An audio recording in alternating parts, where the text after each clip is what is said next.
Conference कर रही है, सीधे रुक करते हैं। आप बयान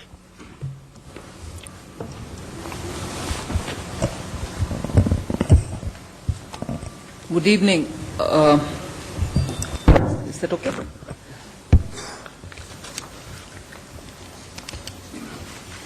I just want to give a bit of an opening to this, as I see, much expected press conference.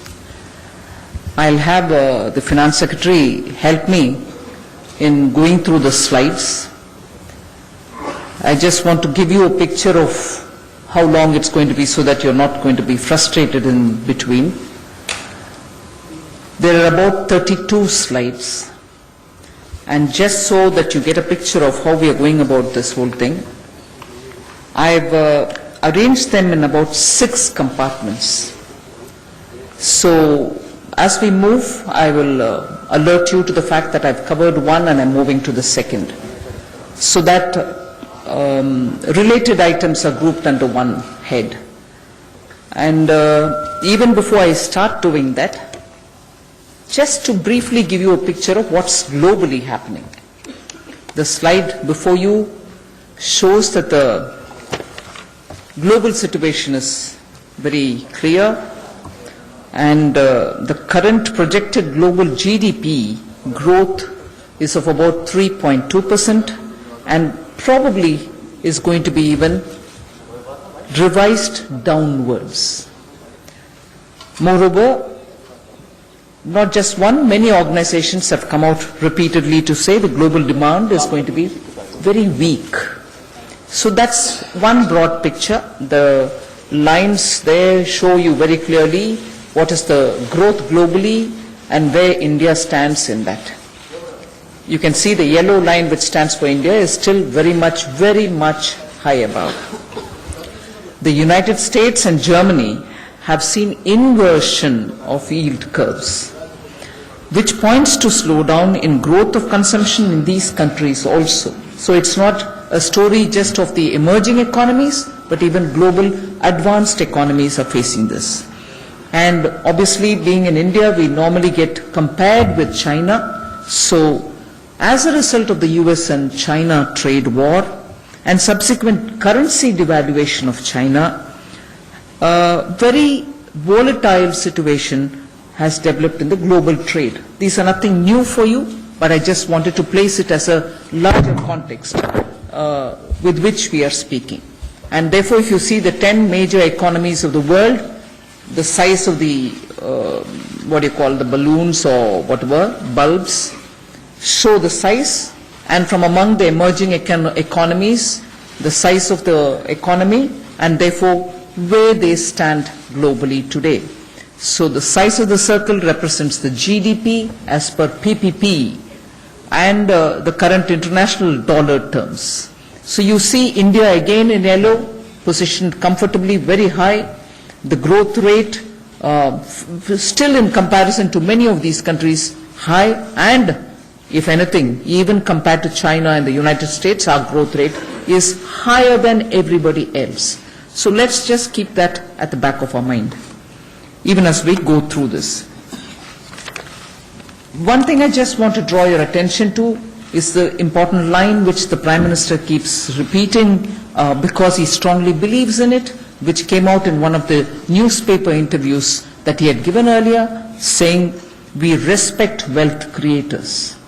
I want to very clearly put that before you, to underline that that's the spirit with which the budget was presented, and that's the spirit with which we immediately invited different sectors of the economy to come and speak to us if there's anything that they wanted to say.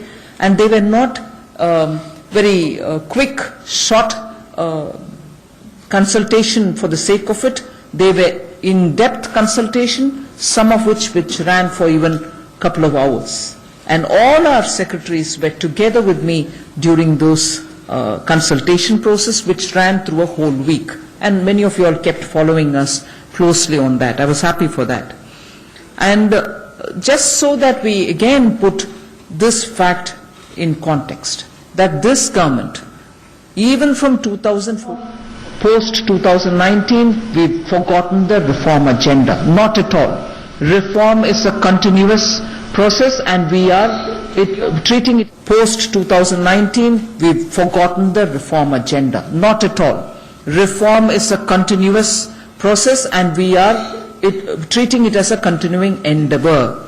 And therefore, just so that we don't forget that even simple small things to fairly complicated levels of ease of doing business related reforms were carried out by this government in its earlier tenure, continues even now. Whether it is self-certification, whether it is looking at environment clearances, just compare the time that an environment clearance took in earlier regimes and what is happening now. We've not lost that momentum. We are keeping that high on our agenda. And about the labor reforms, taxation reforms, irrespective of any other one or two points that each one of us might have, this could have been better this way, that could have been better that way. In spite of that, we have kept that momentum, and I'm just recalling that so that we don't forget the fact and we don't treat it as, we've taken it for granted, which is good.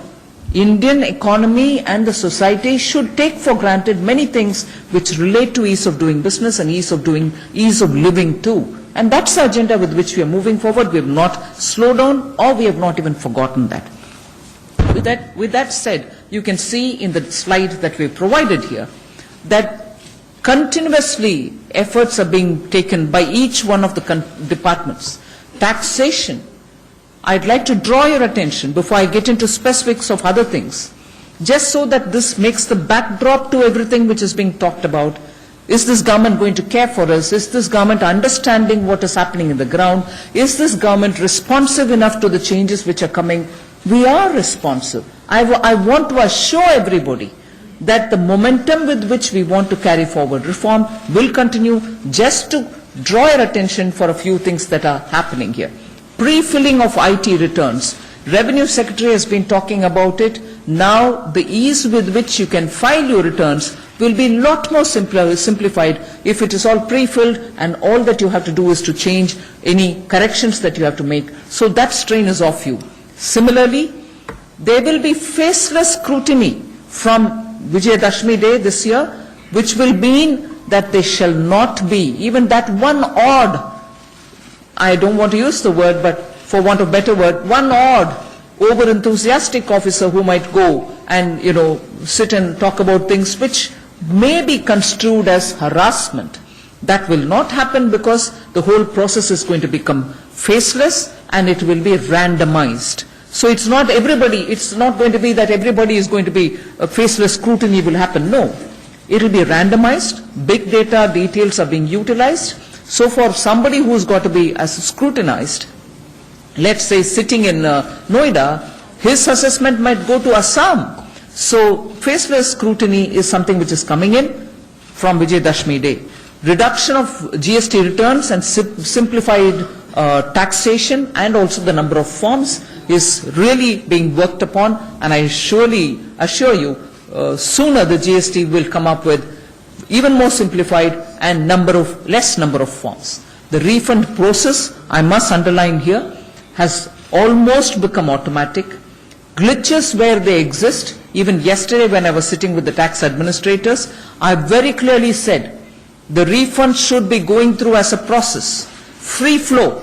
But if there are obstructions to it, we are very clearly, even tomorrow I'll be holding a meeting with, tomorrow Sunday morning, 11 o'clock, I'm holding a meeting with the GSTN people to make sure and identify as to where the glitches are in terms of flow of refund so that it doesn't affect people. And if we think that the system is being gamed or if there are tweakings manually being done, I am assured that we shall take action against anyone who's gaming the system. That's as regards the refund process for the GST simplification. And then finally, repeating one other thing which I mentioned along with the faceless scrutiny is risk-based approach is being taken in dealing with the taxpayers where there is high risk, where there is suspicion based on ground factual records. Action will be furthered rather than approaching everybody with a fishing expedition as it were. So there are simplifications being done in the taxation. Labor laws, I'll just very quickly go through because you know fixed term employment has been facilitated so that there will be flexibility in hiring. Contribution to the ESIC has also been reduced to 4% from 6.5%. Web-based jurisdiction-free inspections are happening. Inspection report to be uploaded within 48 hours. So there shall not be any delay, and this is enabled already. And offences, again a very important point from the point of view of how we are approaching ease of doing business. Compounding of offences will be the priority, no other prosecution-based actions, and self-certification, which I've already said.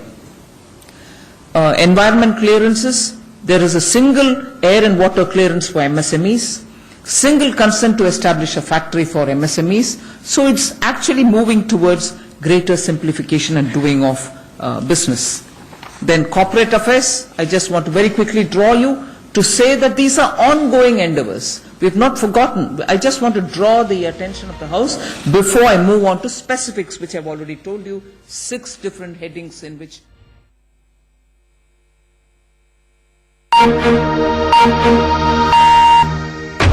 दुनिया में आज देखिए, Brazil के जलते जंगल क्यों बन गए हैं गंभीर चिंता का विषय। अमेज़न के वर्षा वनों का बहुत बड़ा इलाका भयंकर आग की चपेट में। फ्रांस के राष्ट्रपति ने कहा G7 में प्रमुखता से उठेगा यह मुद्दा। ब्राजील ने लगाया देश के अंदरूनी मामले में दखल का आरोप। स्वागत है आपका बीबीसी दुनिया में, मैं हूं उदित बेहरा। ब्राजील की आग के अलावा कार्यक्रम में आज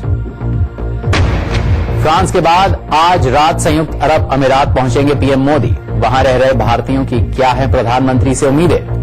बोलते हैं ये जवान लड़के हैं। ब्रेक के बाद चलिए आगे बढ़ते हैं, सीधे रुक करते हैं वित्त मंत्री निर्मला सीतारमण की प्रेस कॉन्फ्रेंस का।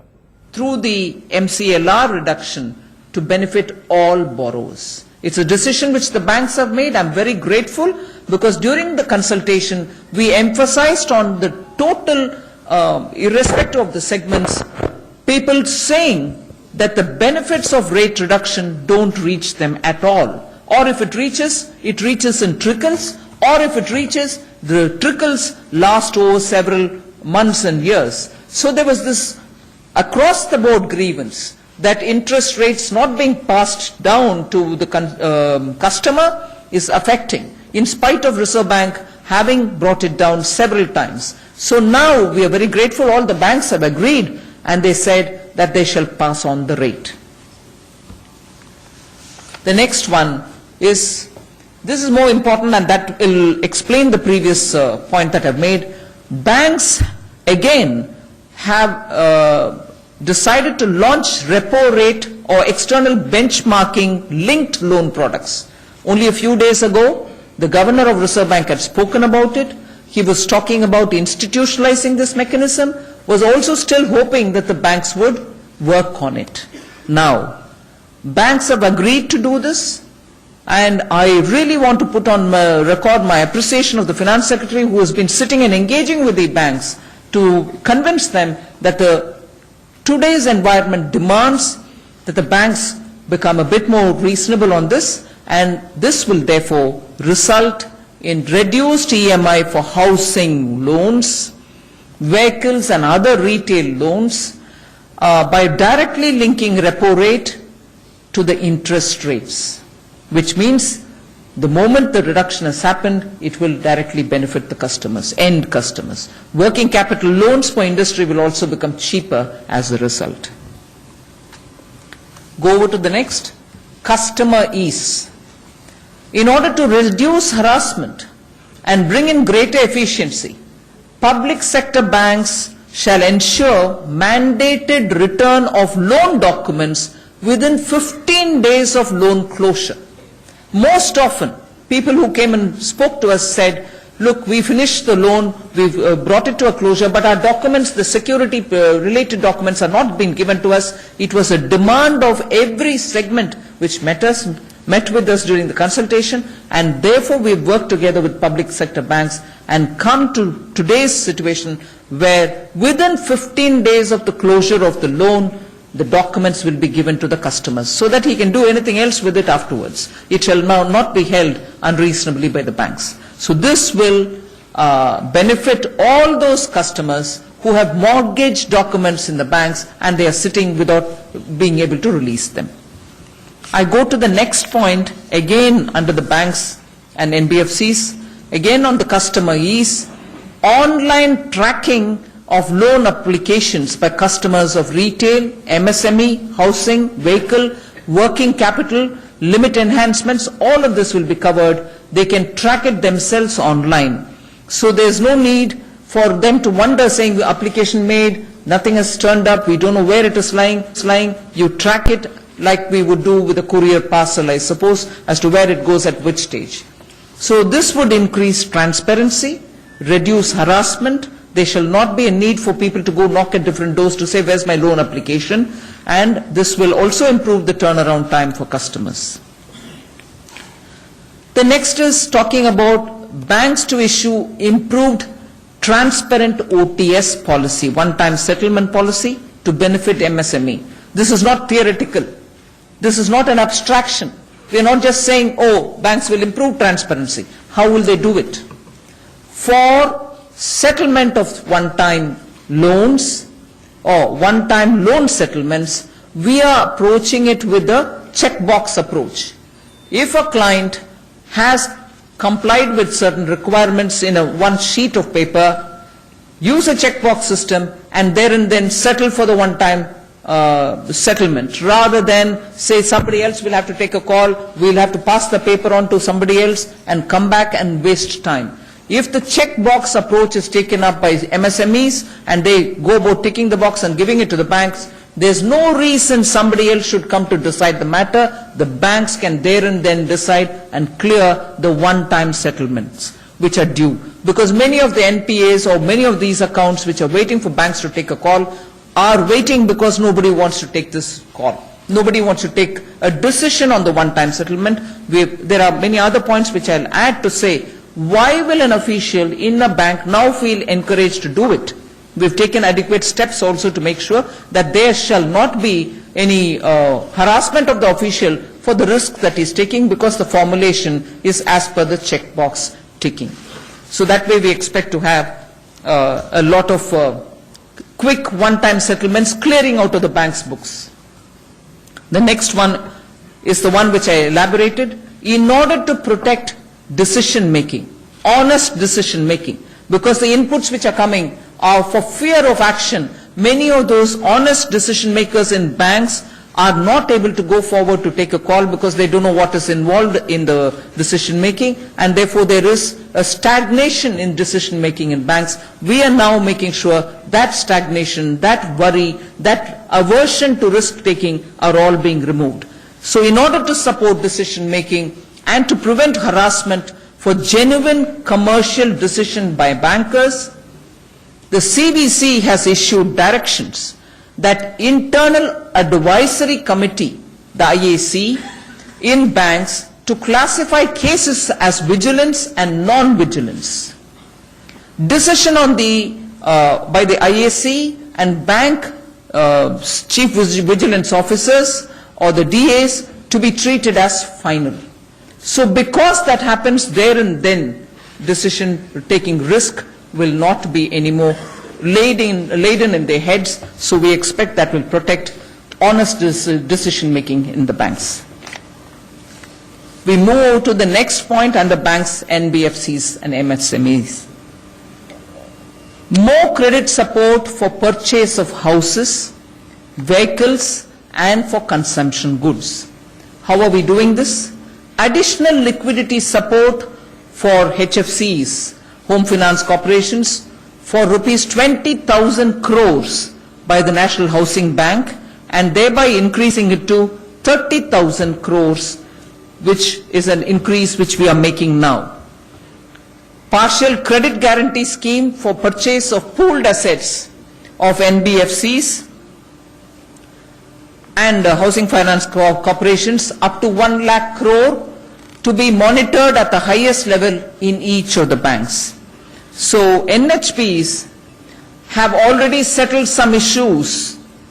As we are announcing this, some of them have already been settled, very clearly showing the NBFCs are receiving liquidity from the banks and the NBFCs are also moving towards funding of people, giving credits to people. Examples shall be out by late evening today. Some of them will come for you all to double check that this is indeed started moving. And therefore, the NHB related increase in funding from 20,000 crore to 30,000 crore is sure to make a difference, because we've already started moving in that direction, and examples will be available for all of us. Partial credit guarantee scheme, which I've already explained, and that shall be monitored at the highest level, that was announced during budget. RBI has also come out with its notification on it. Through this, we expect many of the assets will get quickly pooled and NBFCs will receive the necessary liquidity. The prepayment notices issued to NBFCs will be monitored by the banks. We move over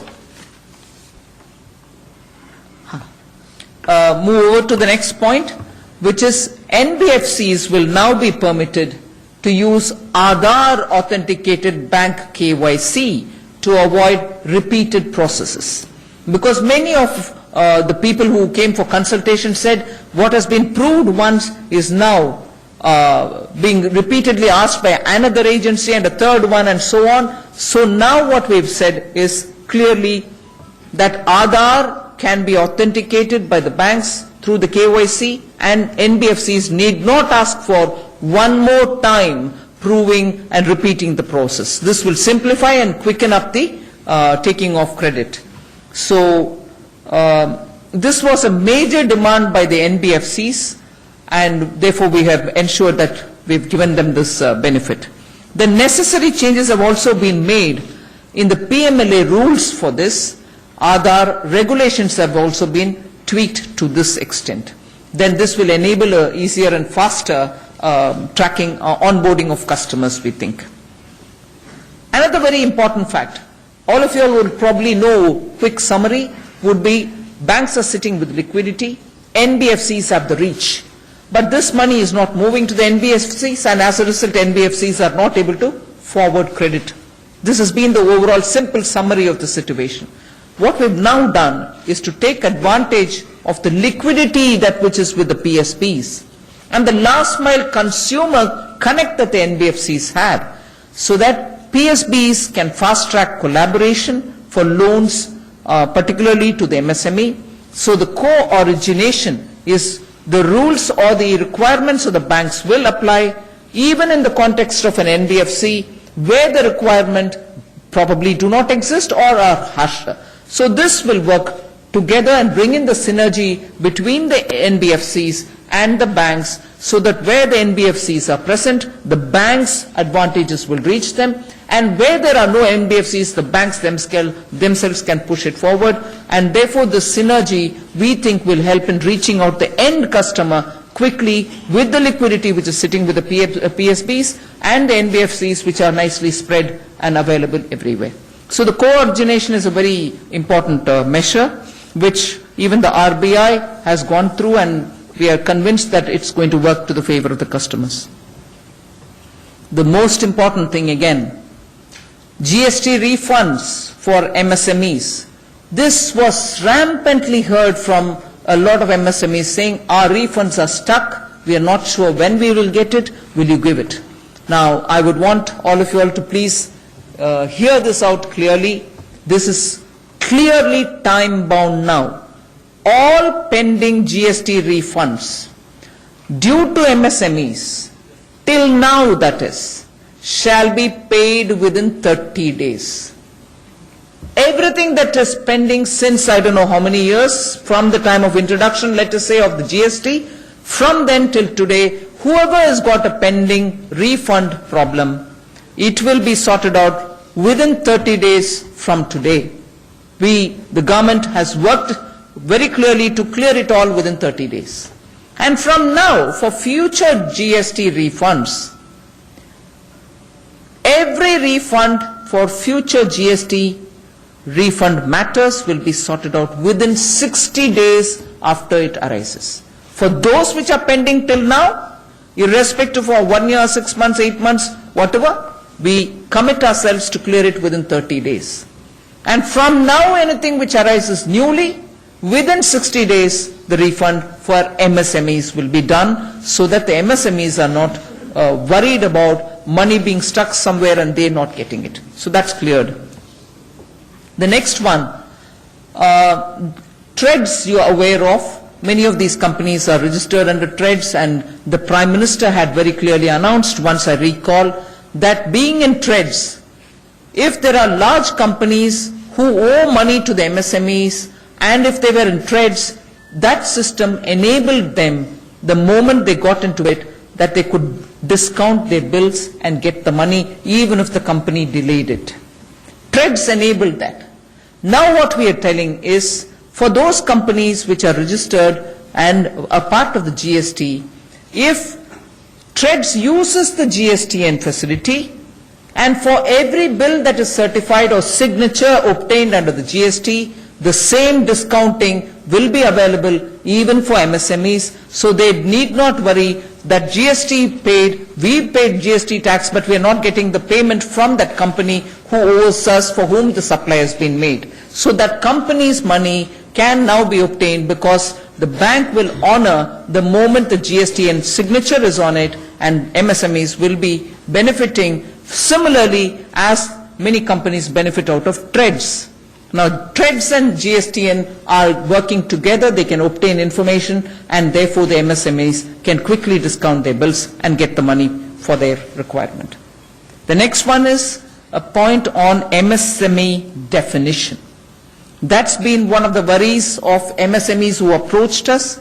A single definition would serve them better rather than several definitions existing in different acts. So what we have committed here is the MSME Act. In fact, the discussions when it happened, Manya Nitin Gadkari ji was seated with us even as the consultation happened, and this issue was repeatedly raised. We are addressing that issue because the MSME Act will now go to the Cabinet with inputs taken from all of the ministries concerned, just so there is one definition, one meaningful definition, which probably may not necessarily link it only to turnover, but might take plant and machinery and the optimal capacity and everything else on board, and come up with one definition for MSME, through which companies now can feel a lot more at ease with their business activity. So that sooner will go to the Cabinet. The UK Sinha Committee has come up with a lot of recommendations, many of which are already on board. We have taken it up, and we are already, in fact, some of the suggestions that we've done here for the MSMEs are partly covered by the UK Sinha Committee. We shall ensure decisions on recommendations such as on ease of credit, marketing, technology, delayed payments, etc. are all addressed at the earliest. So I want to assure you that many of them have already become a part of what we are speaking about today, but others in the UK Sinha Committee report will be taken up. The next we move over to the next silo, which is increasing capital flows and energizing financial markets. And this is also very much in line with what has been indicated in the budget speech. We know that in India, and all of you are equally aware, that in India there is a need for deepening bond markets. And because of that, a lot of issues arise for want of capital and so on. I'll very quickly go through the measures we've already started taking so that bond markets in India get strengthened. In order to improve access to long-term finance, it is proposed to establish an organization to provide credit enhancement for infrastructure and housing projects, particularly in the context of India now not having a developmental bank, and also therefore need for us to have an institutional mechanism. This will come of great help. So this would enhance debt flow towards such projects. The name of the organization will be in a day or two revealed, but that organization will take care of providing credit enhancement facility for infrastructure and other housing projects. The government would soon take further action on development of credit default swap markets in consultation with the RBI and SEBI. In order again to improve domestic markets in bonds, Ministry of Finance will work with the RBI to make it more conducive for investors and for bond issuers, as well as facilitate increased trading for price discovery, a lot more open, market-driven kind of a price discovery mechanism. Government has amended the Companies Act, you all know, to remove requirement for creation of debenture redemption reserve, the DRR, of outstanding debentures in respect of listed companies, NBFCs, and for the HFC. Again, continuing on the capital flow, creation of debenture redemption reserve, the DRR, of outstanding debentures in respect of listed companies, NBFCs, and for the HFC. Again, continuing on the capital flows, access of Indian companies to the global market. The Depository Receipt Scheme of 2014 is expected to be operationalized soon by SEBI. This will give Indian companies increased access to foreign funds through the ADR and GDR. And this is something which repeatedly industry kept referring to us when they came in for consultation. We've clearly yielded on that, and we shall organize ourselves in order to be able to service this. The next is use of Aadhaar-based KYC. Again, a big suggestion which has come during consultations. The consultation that we had with industry, with others, this has come out as one of the big demands. In order to improve market access for the domestic retail investors, Aadhaar-based KYC to be permitted for opening demat accounts and making investment in mutual funds. Necessary notification for amendments in the PMLA rules will be issued sooner. So that takes care of the Aadhaar and KYC. Simplified KYC procedures to improve market access for foreign investors, including the FPIs. So this will be introduced sooner, and that will make the whole process simplified. I go to the next silo, which is there's one more here in the capital flows. Offshore rupee market. I'm sure many of you are interested in it. To bring offshore rupee market to domestic stock exchanges and to permit trading of the US dollar, Indian rupee derivatives in the GIFT IFSC. Ministry of Finance is working with RBI to introduce this measure shortly, and this will enable the rupee market to the domestic stock exchange. तो लगातार वित्त मंत्री निर्मला सीतारमण देश की मौजूदा आर्थिक स्थिति को लेकर जो वस्तु स्थिति है उसको बता रही थी और साथ ही सरकार के जो बड़े फैसले वो बता रही थी, लेकिन